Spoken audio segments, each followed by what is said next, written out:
আমাদের ছোট্ট প্রতিমা শিল্পী মা কালীতে রং করছে। সুন্দর করে দাও একদম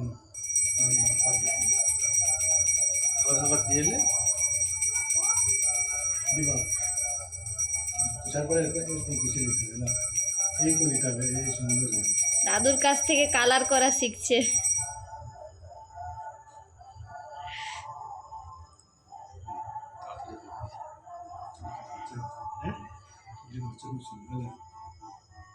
রং করা সেদিকে ওই ছবি আঁকা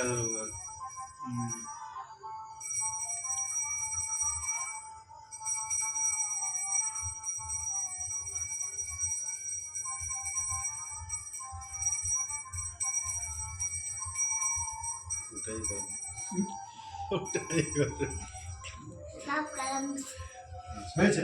আবার আছে, এবার আছে, অন্য কালার অন্য রকম করে